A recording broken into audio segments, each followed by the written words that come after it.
Wow. Okay.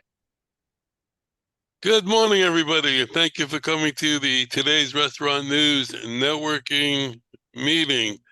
Today is April 26th, and my name is Howard Appel. I'm the founder and publisher of Today's Restaurant News. We are a group of vendors who are here to help each other grow our businesses and also to help any restaurant owner, manager, or chef with any questions or problems they may have. And if you want to join us or you have any questions, please give us a call at 561-620-8888 or go to our website at trnusa.com. And on our website, there is now a link that will take you directly to YouTube. So if you want to see what we do, you can take a look at our videos, and we've got well over 300 videos on the website. Good morning, Steve. Good morning. Good morning. We have a new face on the board this morning. Jordan, welcome aboard. Thank you. Happy to be here. I'm usually at the 11 a.m. meeting, but I had a conflict, so I appreciate you guys letting me join this one. So I'm going to ask you to tell us who you are, what you do, where you are, and how we can contact you. Absolutely. So, hi everyone. My name is Jordan Silverman. I am the CEO of Starfish. We are based in Boca Raton, Florida. I have spent the last 8 years in the restaurant tech industry, and 8 months or so ago, I started my own software company called Starfish. What Starfish does is we use AI to help restaurants automate data analysis. So most restaurants have external bookkeepers. Those bookkeepers send some sort of Excel manual P&L at the end of each month, and most restaurants either never look at it or look at it for a couple seconds. So what we do is integrate into restaurant accounting systems, pull in the P&L, and then automate the analysis of that P&L and give tasks to restaurants that can actually help restaurants lower costs and increase profits. We've been super successful at actually helping restaurants lower food costs, lower utilities, lower wages across the board. I'll put all of my contact information in the chat, but right now we're just looking for partnerships, restaurants that can use the software, and all of that fun stuff. You can reach me on my cell, 914-844-5775. And as I said, I'll put my email and website in the chat. 914 is Westchester or Rockland? Which one are you from? From Westchester County originally. Okay. Yeah. I was across the Hudson. Okay, very nice. Yep. Are you related to Danielle? No. Okay. Nope. Okay, now that I got that out of the way.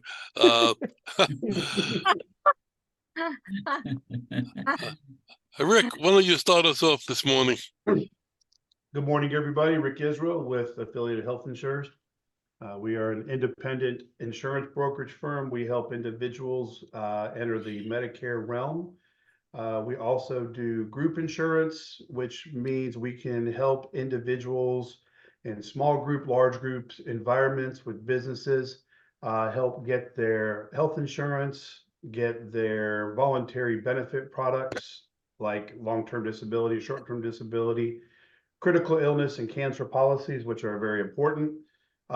We are based in Huntsville, Alabama, but I personally am licensed in Florida, Georgia, Alabama, Tennessee, South Carolina, and Mississippi. So I can be reached at 256-937-2537.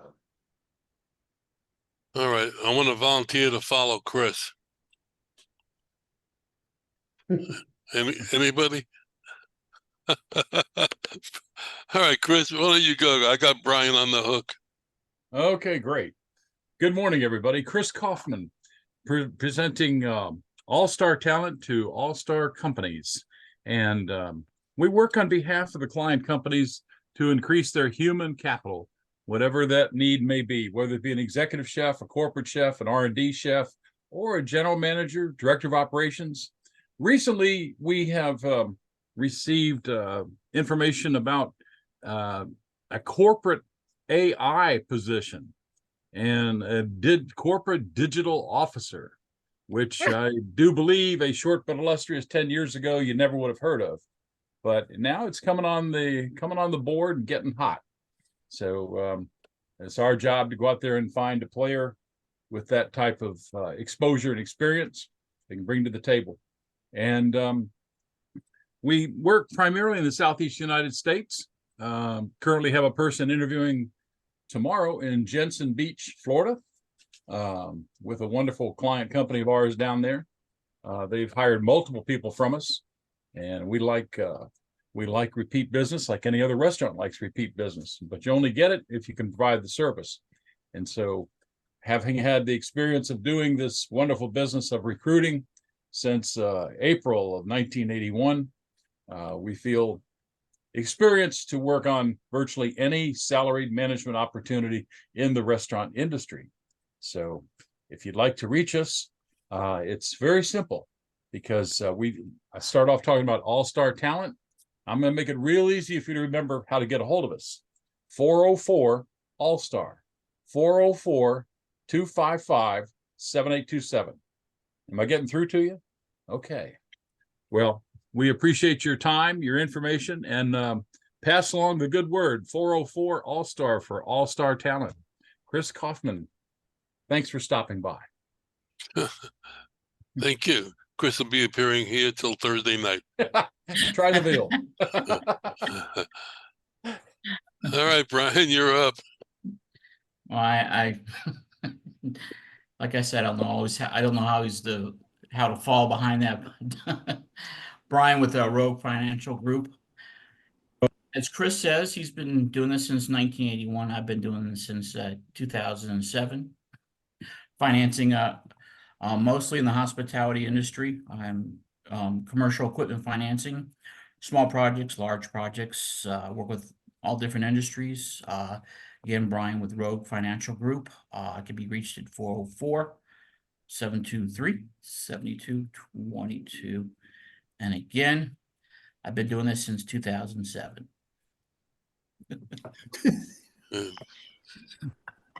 Okay.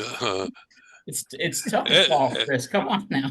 I was going to say something, but I'm not doing it. Ed, good morning. Sure. Wise Good move. morning. For me? Yeah, you're up, Ed. Oh, okay. I'm sorry, I didn't hear that. My name's Ed Gerton with Seaco Sales in Orange Park, Florida. We're just outside of Jacksonville. We're a restaurant equipment supply company that specializes in frozen dessert equipment. So we have ice cream machines, batch freezer, soft serve machines, equipment to take the load off the chefs in the back by Carpigiani.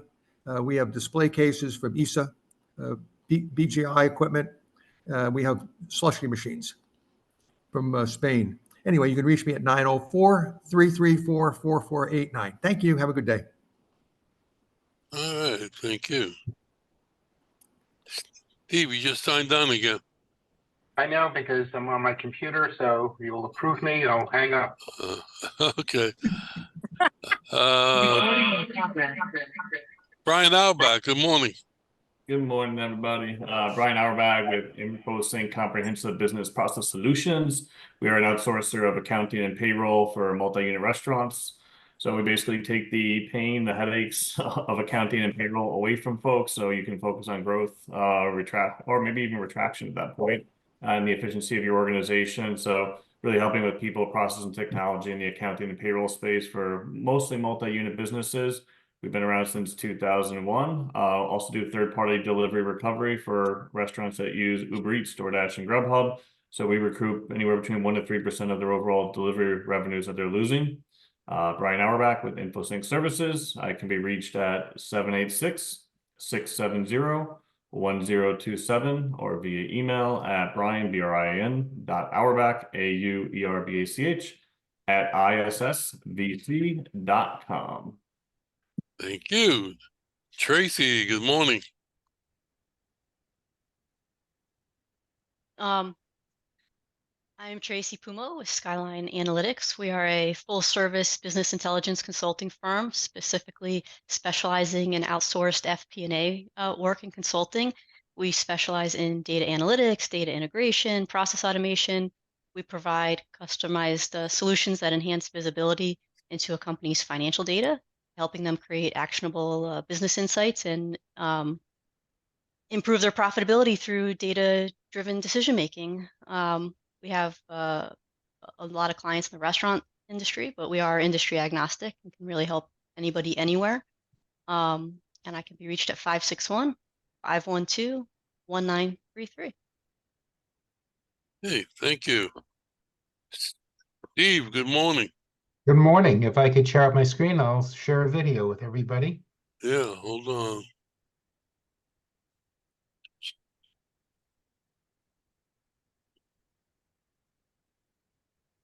Nope.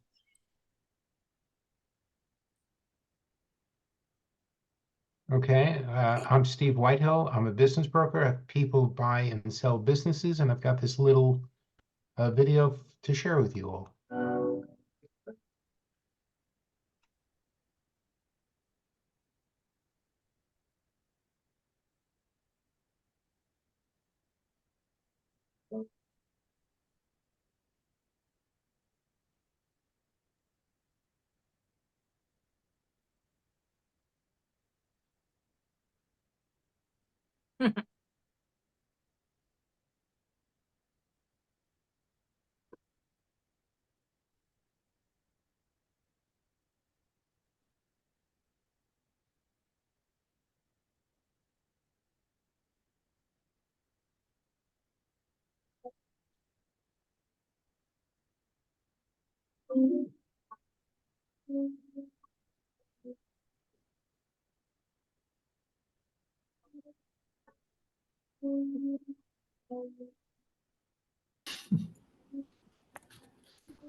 Well, thank you for letting me show it, and I hope you liked it and enjoyed it and was some utility. I'm Steve Whitehill, Anchor Business Brokers. You can reach me at 561-376-7500 or steve@anchorbb.com.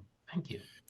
Hey, Steve, you bring up a good point there. I've known a lot of business people over the years who their financials, to say the least, were horrible. They didn't keep them. And they would do inventory maybe once a year and guess at a lot of it. So they had no idea what was going on. As long as they had money to pay the bills, they were happy. If they didn't have enough money to pay the bill, they didn't pay the bills. They just push it off the next month.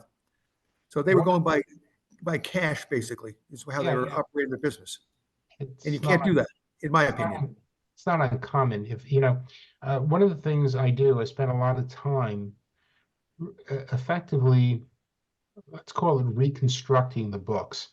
It's not quite as bad as I'm making it sound, but I take the financials and we have to add back all sorts of things. The only thing oddly enough, that we don't add back is, and this is typical of restaurants and some other retail businesses as well, we don't add back cash.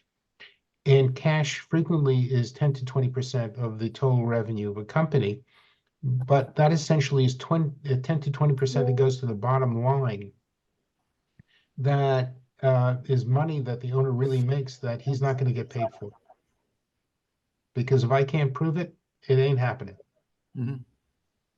So there are a lot of problems with not keeping good books.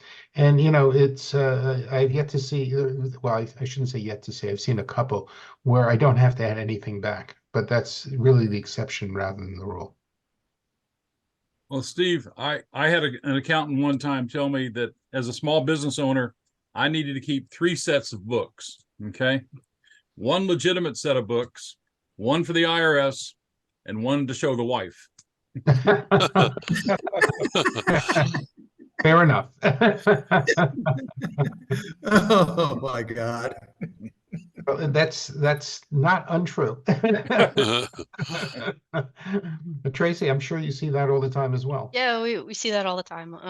When I was practicing tax and doing returns, I had lots of favorite clients where their books were just a mess. And I had one client in particular, when something was missing, he would say, "Oh, just use last year's numbers. It's fine. It's close enough."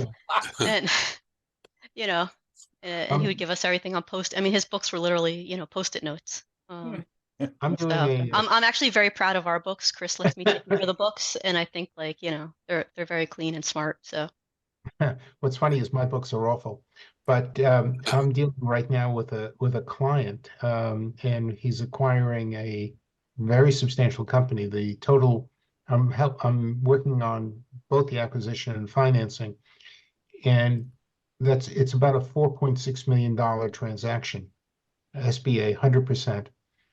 And what's interesting is the company makes enough money that I don't really have to do any of the ad backs, but and the owner doesn't want to go through the effort of telling me what the ad backs are so I can do it.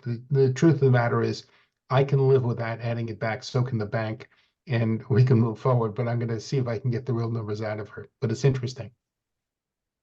So Tracy, you're doing the books in your Skyline Analytics then? I'm sure they're perfect. yeah, they're in good shape. They're better than when Chris kept them. Oh, But I gotta whoops. tell you, yeah, don't, you could tell him. He'll admit to it.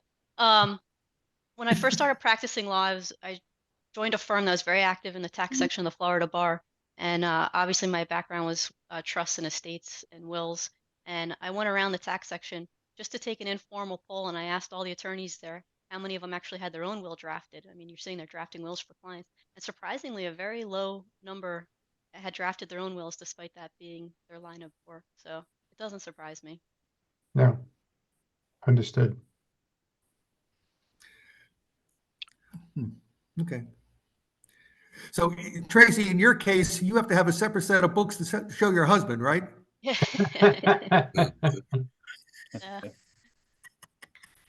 Funny.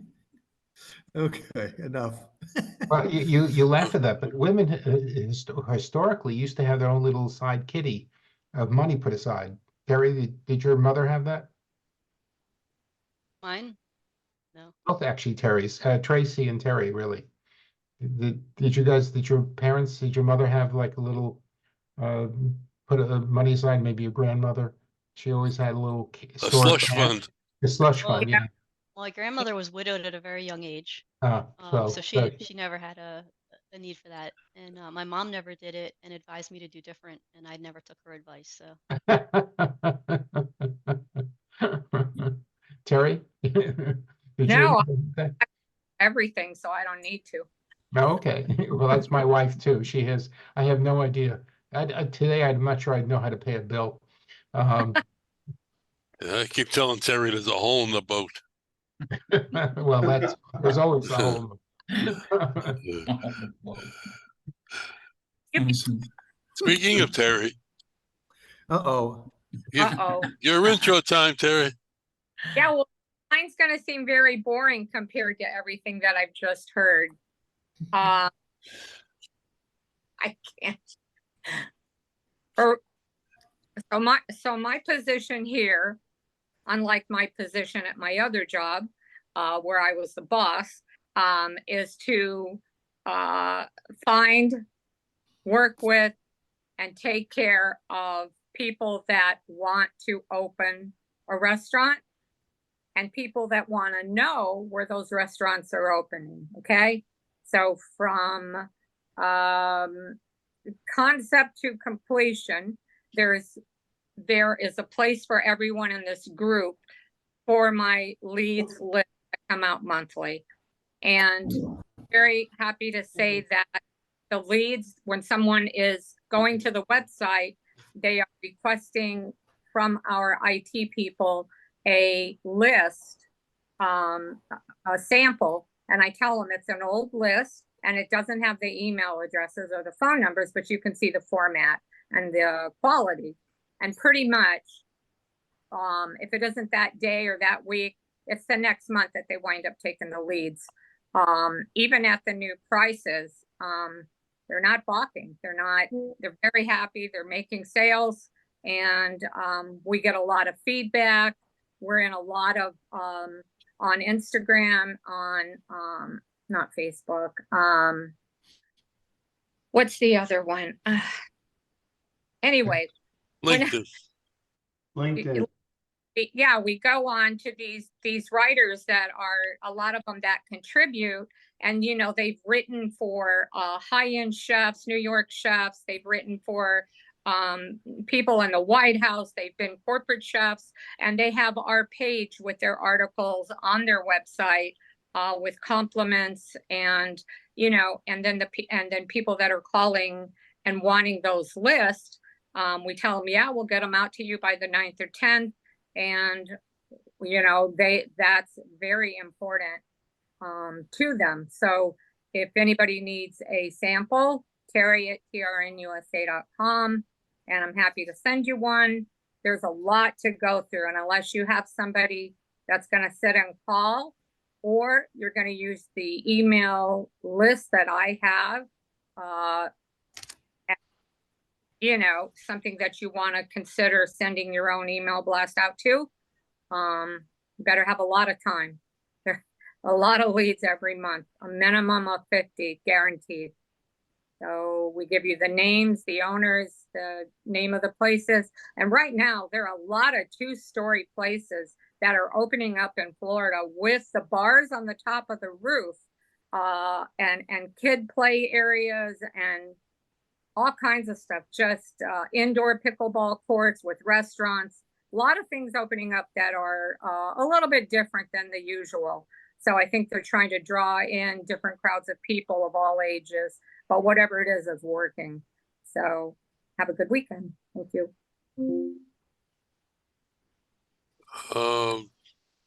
Jordan, did you want to add anything now that you've heard what goes on here? No, all good. It's nice to meet a new cast of characters versus the 11 a.m. So feels good. Thank you guys for having me. Good. We love you, Jordan. Hey, Chris, I got to ask you a question. The people in Jensen Beach, you said you've multiple people down in Jensen Beach. What's happening? After they get a job, you poach them, go someplace else, they have to come back to you looking for more people? Is that what you're creating your own business? No, we don't rob Peter to give a bad check to Paul. We they're just growing. They're not so much unit growth, but the volume of the restaurant, and then they're expanding one of the restaurants, putting in a brewery, and they are so conscientious of having a quality of life for the managers. A lot of companies would just say, well, let the managers work another 8 to 10 hours a week, whatever. These guys are really focused on keeping people for the long term and keeping that work week 48, 50 hours for a restaurant manager, which is heaven on earth, and definitely a 5-day work week as opposed to the mandatory 6-day work week that exists in too many situations. So they staff up accordingly. And, you know, it's take a lot of pride in representing these people because of how they treat their people, you know.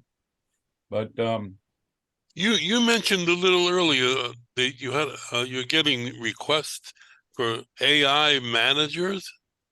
No, not managers, but What? basically I'm seeing corporate AI positions. I just got the resume of a person who was a corporate director of AI, and another guy was corporate director of digital, corporate director of digital information. I mean, you never saw that 5 years ago. And 2 years ago, we never saw that. yeah, exactly. I mean, and these are then this was from a heavy duty New York Stock Exchange $30 billion company that could afford the guy because his compensation was $900,000 a year. Holy But there were kids graduating college today with degrees in these subjects that we never heard of, you know, like Jordan just said 2 years ago. I mean, who comes out of college with a degree in social media? I just heard somebody the other day came out of college with social media degree. I mean, isn't that a little scary? Not only for the fact that it's scary in itself, but that could disappear on the next the next invention, so to speak. Yeah. I was a philosophy major, so I'm not a philosopher. Yeah. All right, I was a computer science major. Yeah. Well, I thought I was pretty much a hot ticket when I won the Pac-Man tournament. So Sure. And he still, How did you screw up? and he still holds the title in Vidalia, Georgia. yes, indeed.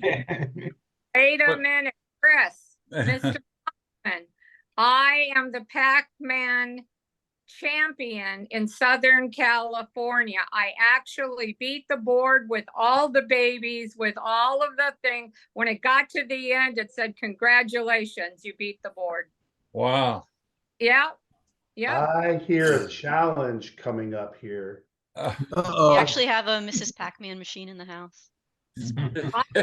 Well, I was suspended for taking steroids, so but a human resources story this week emerged over at Boeing. They brought an executive into the human resources department. And they said, we got bad news and good news. He goes, what's the bad news? The bad news is your job is eliminated. He goes, oh my gosh, what's the good news? The good news is we have another job for you. So you're going to have a different title. And that just proves here at Boeing, when one door closes, another door opens. Oh my God. Oh my God. Oh, hey. Hey, Chris, speaking of HR, what are you concerned at all or have any thoughts on the FTC's ruling that non-competes are going out the window? Heard about that. What do you mean they're going out the window? So the FTC ruled this week proposed legislation to ban all non-competes except in very Right. limited circumstances. About a almost 600 page ruling. So they published it. It'll go into effect if nobody challenges it. There's already been some lawsuits filed, but Wow. so they might get a stay until the lawsuits Well, pan out. But Tracy, Tracy. non-competes are very problematic in any case. Because, and I'm not an total expert on the subject, all my contracts call for non-competes. And we're very careful to limit it both as to time and distance. Because as I understand it, you can't prevent the person from working in his field. If well, that's the only that's skill he that's knows. true. But the FTC is saying in its argument that not everybody's mobile, and so by limiting the scope and time or distance, you're taking away their ability to work in their own backyard, and that you shouldn't have Right. that ability other than maybe a C-suite executive.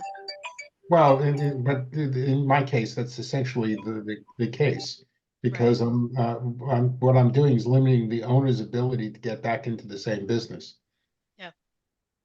And if you can't do that, then I think it would severely impact, in my case, I think it would either impact or terminate sales of businesses. I Because think they'll the not take- FTC I just ruling was, posted the link to the FTC. yeah, I if think it you was want to read based all on for 600. employees. Yeah. So I think owners kind of fall into that separate category. But there are other problems. I mean, right now there's essentially a lawsuit. It's Apple's being sued. I forget, I don't know the name of the company. Apple's being sued all the time, but by the name of the company who developed the technology for determining the oxygen level in your blood. Because what they did is they went out and hired employees from that company. So you really need non-competes. Now it's problematic because exactly what you're saying. You can't really force somebody to move. They have to be able to earn a living. So it's very difficult. But I didn't know that. But I put the link there if you want to. That's just a one-page summary, but it has a link to all. I think it's like 570 pages or something. If you're trying to fall asleep later. I don't think Hey, Tracy, I haven't read it yet, but does that cover all industries or only certain? Because in the insurance industry, if you are working underneath somebody and you don't own the book and you move on, they'll have you sign a non-compete to prevent you from selling to make your own money because it's competition against that other broker. well Yeah, I mean, I didn't read the 600 pages, but my understanding is that it's going to apply to everybody except for certain C-suite executives. But But there's a big difference between a non-compete and a non-solicitation, right? So you could still have a non-solicitation where you can't steal clients from your I current can't hear. employer. There's you were saying there's a difference between what? A non-compete and a non-solicitation agreement. So in a non-solicitation, you can't steal clients or other employees from Yeah. your soon to be prior employer or whatever. Mhm. Hmm.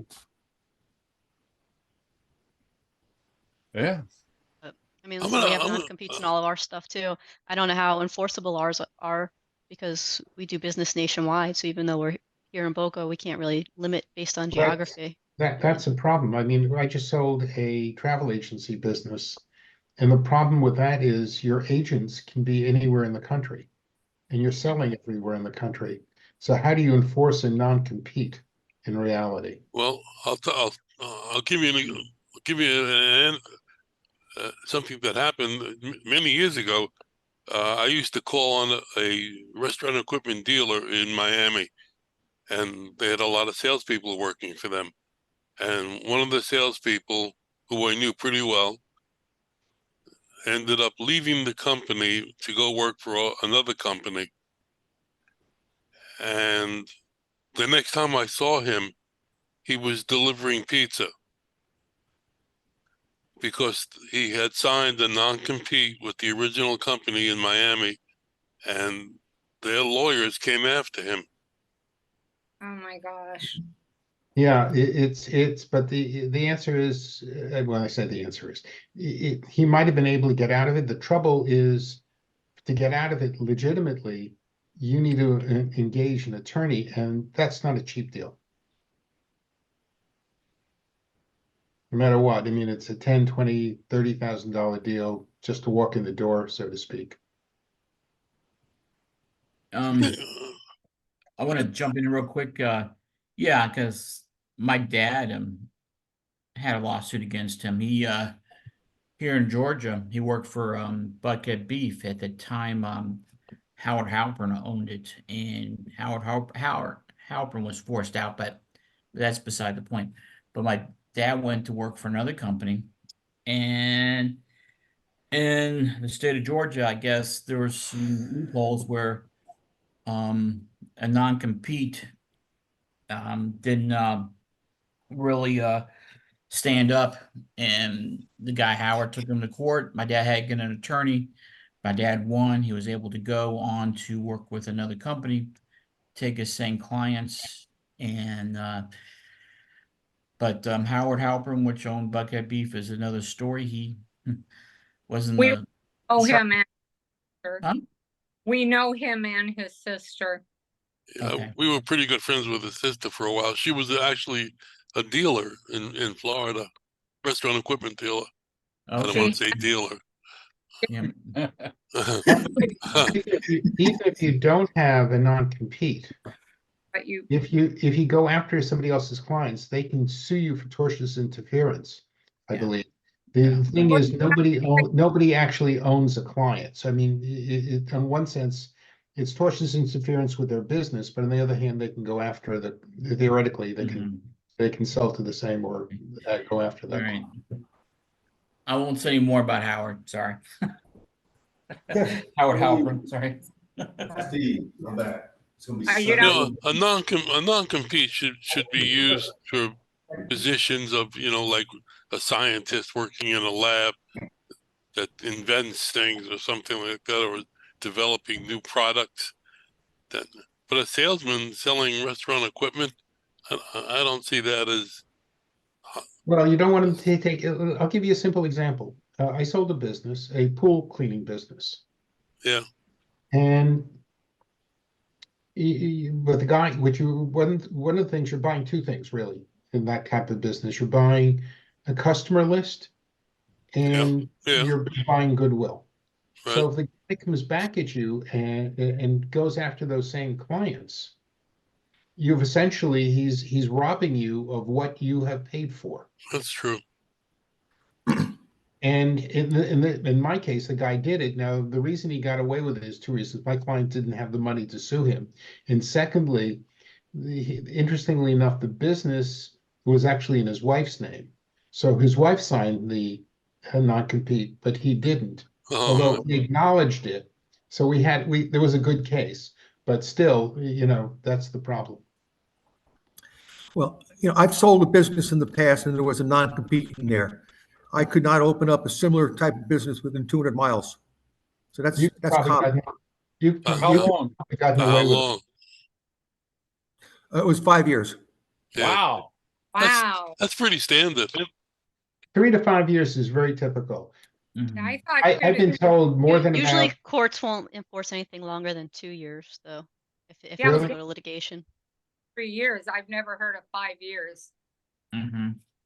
but 200 miles is also a problem because they can't, as I said before, they can't force you to move. To do your Right. business, which is the As it problem. turned out, I had no desire to get back into that type of business, so I didn't really give a shit. Yeah. That's true with most sellers of businesses, Mhm. but still can't take a chance. Right.